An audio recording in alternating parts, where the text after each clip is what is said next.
दो रसोई का ससुराल। चांदनी का भरा पूरा परिवार था। दो बेटे, उनकी पत्नियां, एक शादीशुदा बेटी और दो जवान पोते। जीवन में वैसे तो किसी बात की कोई कमी ना थी, लेकिन फिर भी ये बड़ा परिवार चांदनी को वो सुख नहीं दे पा रहा था जिसकी उसने कभी कल्पना की थी। कहते ना, घर के बीचों बीच खींची लकीरें कब जमीन से दिल पर आकर खींच जाती है कोई जान नहीं पाता। घर के साथ साथ बंटवारा दिल का भी तो हो जाता है। इसीलिए तो घर के बंटवारे बड़े बुजुर्गों को घाव ही दिया करते हैं। बड़ी बहू सुजाता के बेटे के ब्याह का अवसर था। घर में खूब चहल पहल थी। नई बहू दरवाजे पर स्वागत के इंतजार में खड़ी थी और सुजाता के अलावा दादी चांदनी और चाची रेखा के चेहरे पर खुशी चमक रही थी।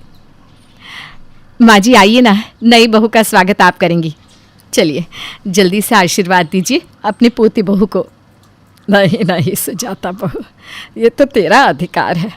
मैं जैसे तुम दोनों की नज़र उतार कर तुम्हें इस घर में लाई थी, वैसे ही आज तुम दोनों देवरानी जेठानी बहू साधना को प्रेम से गृह प्रवेश कराओ। अच्छा ठीक है, आप मेरे साथ तो चलिए। हम दोनों सास बहू साथ साथ में बहू का स्वागत करेंगे। कुछ देर बाद, भाई साधना, पहले तो सारे रीति रिवाज होंगे, उसके बाद तुझे घर की सारी औरतों के पाँव छूकर आशीर्वाद लेना होगा। और हाँ, उसके बाद तेरी पहली रसोई का शगुन कराएंगे। ठीक है दादी जी, जैसा आप कहें। कुछ ही देर में साधना की मुंह दिखाई का कार्यक्रम शुरू हो गया था। आस पड़ोस और रिश्तेदारी की सभी औरतों ने बारी बारी से आकर मुंह दिखाई पकड़ा दी थी। कुछ देर बाद, साधना बहू, ये तेरे लिए है, ले रख ले और चुपचाप रखना, ज्यादा शोर मत मचाना। अरे चाची जी, आप ऐसे छिप छिप कर क्यों दे रही हैं? अरे सुनना, देख अपनी सास को मत बताना। ये लिफाफा है, इसमें 20,000 रुपये हैं, मेरी तरफ से कुछ गहना ले लेना। चाची का आशीर्वाद है ये बेटा, मना मत कर। लेकिन चाची जी, आप ये आशीर्वाद ऐसे छिप कर क्यों दे रही हैं? बस तू इतना समझ ले, चाची का प्यार और आशीर्वाद ऐसे छिप कर ही लेना पड़ेगा। खुलकर तुझे कुछ दे सको ऐसा माहौल नहीं बचा अब घर में। तू ना अब ज्यादा सवाल जवाब मत कर, और हाँ, जीजी को कुछ मत बताना, समझी? चाची के मुंह से ऐसी बात सुनकर साधना काफी हैरान थी। अरे यहाँ तो 1 से 1 रुपए के मुंह दिखाए भी लोग नाम लिखा कर देकर जाते हैं, और चाची ने 20,000 दे दिए और कहती है किसी से ना कहूँ। कुछ समझ में नहीं आ रहा। अगर मैं मम्मी जी को बताऊंगी नहीं तो उन्हें यही लगेगा ना कि चाची ने मुझे मुंह दिखाई दी ही नहीं। साधना बड़ी असमंजस में थी कि तभी दादी सास वहाँ आ जाती है। बेटा चल, अब थोड़ा रसोई छू दे, फिर रस्म खत्म करके मैं भी थोड़ा आराम कर लूँ। आप आराम करिए दादी जी, मैं रसोई संभाल लूँगी, आप बेफिक्र हो जाइए। बस मुझे बता दीजिए क्या बनाना है और कहाँ बनाना है। बहू की बात सुनकर दादी उसे रसोई के सामने ले जाकर खड़ा कर देती है। अरे दादी जी, रसोई में जाने के तो 2 दरवाजे हैं, लेकिन ऐसा क्यों? कौन सा दरवाज़ा इस्तेमाल करना है? 2 दरवाजे नहीं बेटा, इस घर में 2 रसोई है। ये वाला दरवाज़ा तेरी सास की रसोई का है, और ये बगल वाला दरवाज़ा तेरी चाची सास की रसोई का है। क्या? एक घर में 2 रसोई? लेकिन ऐसा क्यों? अरे बस बेटा, बहुत लंबी कहानी है, समझ नहीं आता कहाँ से शुरू करूँ। अरे तू छोड़ ना, ये सब आज तेरा पहला दिन है, खुशी खुशी अपने जीवन की शुरुआत कर। जी दादी जी, जैसा आप कहें। रसोई में आकर दादी जी रसोई के बंटवारे वाली बात पर काफ़ी उदास हो गई थी। इसका मतलब वो इस बंटवारे से खुश नहीं है। वैसे जब चाची जी इसी घर में माँ के साथ ही रहती है, तो फिर किचन बांटने की क्या मुसीबत आन पड़ी होगी। खैर, मुझे अब ये सब नहीं सोचना चाहिए। माँ और चाची जी समझदार है, उन्होंने कुछ सोच कर ही ये सब किया होगा। कुछ ही देर में नई बहू नाश्ता बनाकर टेबल पर लगा देती है। अरे बेटा, यहाँ टेबल पर तो बस मैं ही खाना खाती हूँ, बाकी तेरे सास ससुर अपने कमरे में ही खाना खाते हैं, और चाचा चाची अपने कमरे में। साधना को ये सब बड़ा अटपटा सा लग रहा था। अरे बहू, क्या हुआ? ये खाना यहाँ से कहाँ ले जा रही हो? वो माँ जी, दादी ने कहा टेबल पर कोई खाना नहीं खाता, तो मैं खाना हटा रही थी। अरे नहीं, ऐसा कुछ नहीं है, तुम लगाओ, टेबल पर ही सब लोग खाएंगे। मम्मी जी, चाची जी नज़र नहीं आ रही, उनकी भी प्लेट लगा दूँ? नहीं, रहने दो, वो बाद में खा लेगी। तुम हम सबको सर्व कर दो। सुजाता के जाने के बाद रेखा अपने पति और बेटी के साथ आकर टेबल पर खाना खाने लगती है।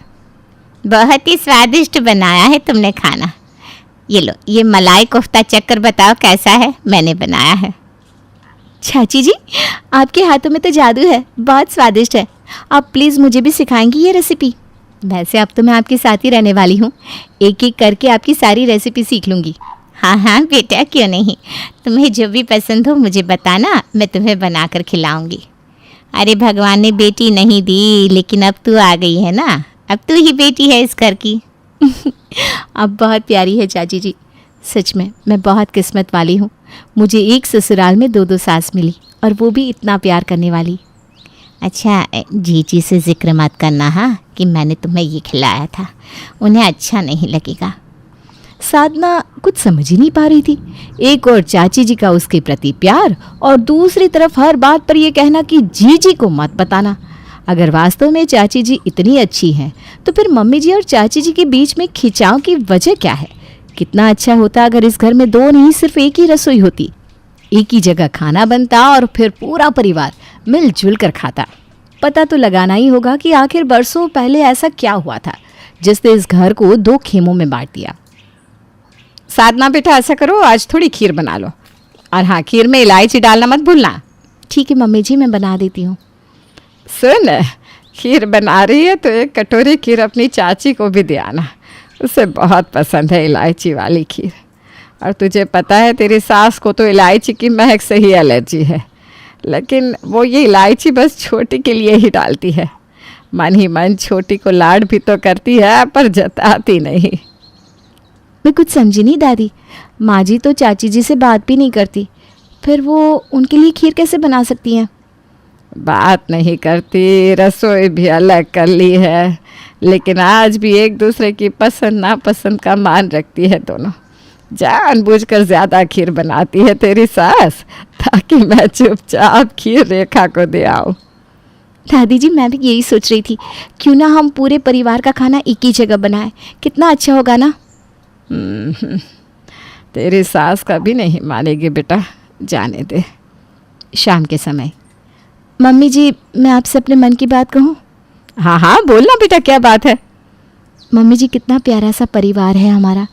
दादी जी, पापा जी, आप, चाचा चाची, गट्टू भैया, क्यों ना हम सब मिलजुल कर रहें, एक जगह खाना बनाएं और प्यार से मिलजुल कर खाएं।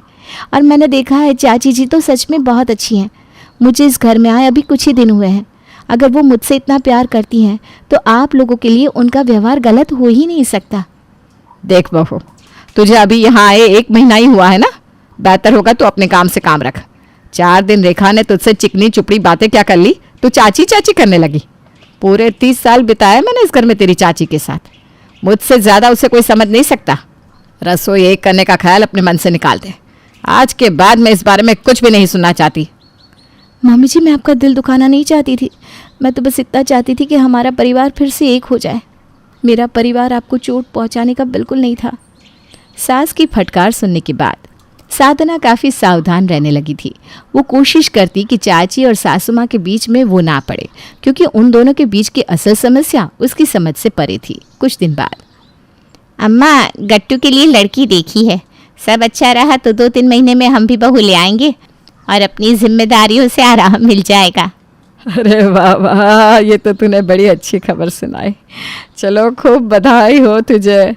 वैसे तुम दोनों देवरानी जेठानी साल भर के अंदर ब्याह के आई थी ना, बिल्कुल वैसे ही तुम्हारे बच्चों की भी शादी हो रही है। लगता है अब इस घर की परंपरा यही बनने वाली है। अब इन दोनों बहुओं को भी कुछ ही दिन के अंतर पर बच्चे होंगे और फिर से इस घर में इतिहास दोहराया जाएगा। नहीं अम्मा, अब इतिहास नहीं दोहराया जाएगा। अब हम देवरानी जेठानी शादी करके इस घर में आए थे ना, तब घर में एक रसोई थी, सब मिलकर रहते थे, इसलिए वो सब हुआ। अब साधना और मीनाक्षी देवरानी जेठानी ज़रूर बनेगी, लेकिन दोनों की अपनी अपनी अलग रसोई है, न साथ में रहेंगे ना मन मुटाव होगा। अरे तू ऐसा क्यों सोचती है बेटा? साथ रहने से मन मुटाव नहीं होता, साथ रहने से तो प्यार बढ़ता है। परिवार का मतलब तो यही होता है ना, एक दूसरे के सुख दुख में काम आ सको। तूने और सुजाता ने एक बार जो रसोई अलग करी, फिर उसके बाद जैसे तुम दोनों की दुनिया ही अलग हो गई। सुख में दुख में तुम दोनों ने कभी एक दूसरे की तरफ पलट कर भी ना देखा। मैं जानती हूँ मन में ना तेरे काला है ना बड़ी बहू के, लेकिन फिर भी ये रसोई में खींची लकीर ने तुम्हारे दिल में भी लकीर खींच दी है बेटा। इसीलिए मैं हमेशा तुम्हें ये समझाती रही कि जो मज़ा प्यार से साथ में रहने में है ना, वो अलग होने में कभी नहीं। अम्मा, आपकी तकलीफ़ मैं समझती हूँ। आपने अपनी आंखों के सामने अपने परिवार को 2 टुकड़ों में बांटते देखा। कल को मुझे भी यही दिन ना देखना पड़े, इसलिए मैंने दूसरी संतान पैदा ही नहीं की। ना दूसरी बहू आएगी, ना घर की शांति भंग होगी। खैर, जो बीत गया सो बीत गया। आप अपना मन मत दुखाइए।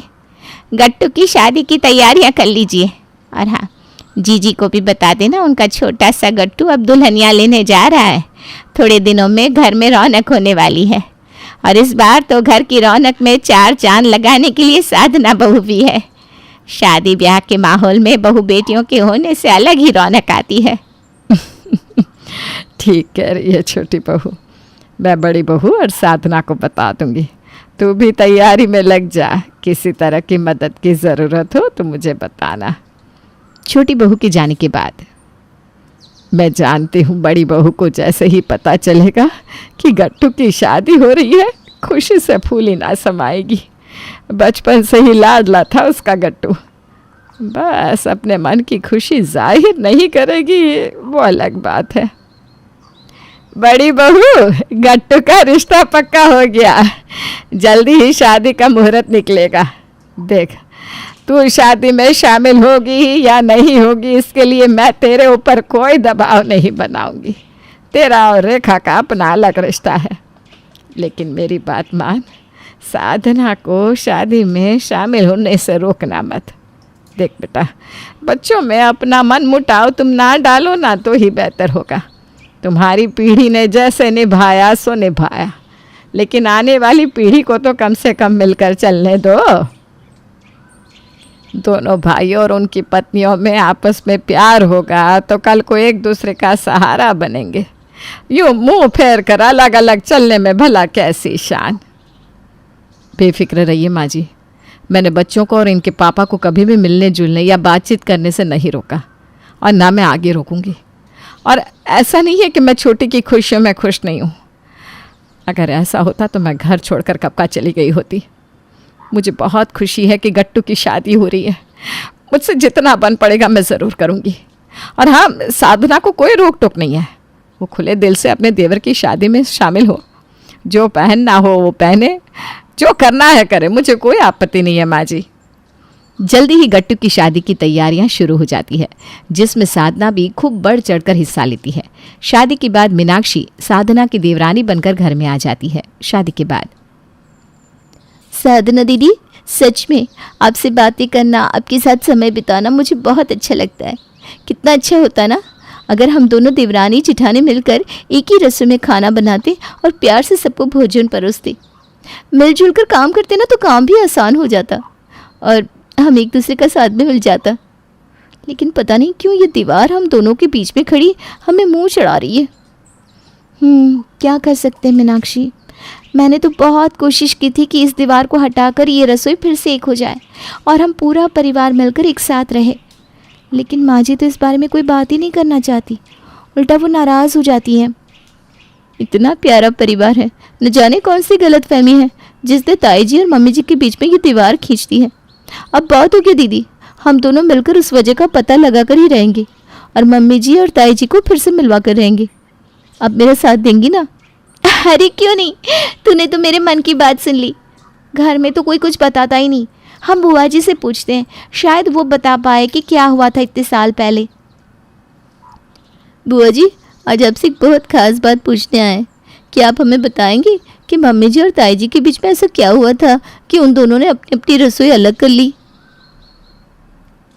बेटा, अच्छा हुआ तुमने पूछ लिया। शायद आज मैं सच कह सकूं। तुम दोनों जानना चाहती हो ना? ठीक है, पूरा सच मैं तुम्हें बताती हूँ। 30 साल पहले की बात है। मेरी शादी नहीं हुई थी तब।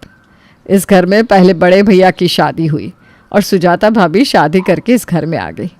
बड़े भैया की शादी के 6 महीने बाद छोटे भैया के लिए रेखा भाभी का रिश्ता आया और जल्दी ही उनकी भी शादी हुई और रेखा भाभी भी दुल्हन बनकर हमारे घर आ गई। मैं पूरे परिवार में सबकी लाडली थी। दोनों भैया हो, बाबूजी या माँ, जब तक भाभियाँ नहीं आई थी सबकी ज़ुबान पर हर समय मेरा ही नाम रहता था। लेकिन जैसे ही शादी के बाद दोनों भाभियाँ घर आई, मुझे ऐसा लगने लगा जैसे मेरी कोई अहमियत ही नहीं रही। दोनों भाइयों की ज़िंदगी अपनी अपनी पत्नियों के आसपास घूमने लगी। कहीं बाहर जाना हो या कुछ खरीदना हो तो मुझसे पहले भाभियों की पसंद पूछी जाती। दोनों भाभियों में भी सगी बहनों से भी ज़्यादा प्रेम था। माँ हर समय भाभियों की तारीफ मेरे सामने करती तो मेरे सीने पर छुरियाँ चलने लगती। भाइयों का अपनी पत्नी के लिए दीवानापन तो मैं एक बार को बर्दाश्त भी कर लेती, लेकिन जब मेरी अपनी माँ हर समय छोटी बहू बड़ी बहू के गुणगान गाने लगी तो ये सब मेरी बर्दाश्त के बाहर हो गया। मुझे ऐसा लगने लगा कि अगर सब कुछ ऐसा ही चलता रहा तो इस परिवार में मेरी अहमियत ही खत्म हो जाएगी। और फिर मैंने एक खेल खेला। मैं दोनों भाभियों के बीच में गलत फहमियाँ पैदा करने लगी ताकि इस घर की सुख शांति और दोनों भाभियों की एकता भंग हो जाए। घर वालों की आंखों पर चढ़े बहू के पर्दे हट जाए और परिवार में मेरी जगह मुझे वापस मिल जाए। मैं आए दिन कुछ न कुछ ऐसा करती ताकि दोनों भाभियों के बीच में झगड़ा हो जाए। छोटी भाभी को भड़काना ज़रा मुश्किल था लेकिन बड़ी भाभी बहुत जल्दी बातों में आ जाती थी, इसलिए मैंने उन्हें वो सब दिखाया जो वास्तव में सच ही नहीं था। बड़ी भाभी मेरी बातों में आ गई और छोटी को गलत समझने लगी। मैं जानबूझकर बड़ी भाभी के बनाए खाने में कभी मिर्ची तो कभी चीनी मिला देती, जिसका कसूरवार भाभी रेखा को ही समझती और रेखा भाभी को लगता कि उन पर इल्ज़ाम लगाने के लिए बड़ी भाभी ये सब खुद कर रही है। मेरी साजिश कामयाब हुई और दोनों भाभियों ने अपनी अपनी रसोई अलग करने का इरादा कर लिया। मैंने अपने ही मायके में जहर घोला है, इस बात का एहसास मुझे तब हुआ जब यही सब ससुराल में मेरी ननद ने मेरे साथ किया। मैं माफ़ी मांगने के लायक भी नहीं बची थी। बस बरसों से इस अपराध बोध में घिरी हुई हूँ। मैं कभी खुद को माफ़ नहीं कर सकती। मैं अपनी माँ की सबसे बड़ी दोषी हूँ। मैंने उनके परिवार को टुकड़ों में बांट दिया। बुआ जी, आपने कभी किसी को बताया क्यों नहीं? अगर आप सच बता देती तो सब फिर से एक हो जाते। बेटा, अपना गुनाह कबूल कर पाने का साहस नहीं बचा था मेरे अंदर, इसलिए इतने सालों से बस अंदर ही अंदर घुट रही हूँ। किस मुंह से कहती कि मैंने ही अपने मायके में आग लगाई है। मैंने सब सुन लिया है दीदी। आपने सब सच कहकर अपना प्रायश्चित कर लिया। अब भूल जाओ वो सब। और गलती तो हमारी भी है ना, बिना सोचे समझे हमने इतने साल तक बात को घसीटा। मीनाक्षी, साधना, बेटा फ़ोन करो मिस्त्री को, रसोई के बीच की दीवार तुड़वानी है। बस बहुत हो गया 2 रसोई का ससुराल। अब घर में रसोई भी एक रहेगी और घर में रहने वाले भी। सुजाता की बात सुनकर रेखा भी खुशी से जिठानी के गले लग जाती है।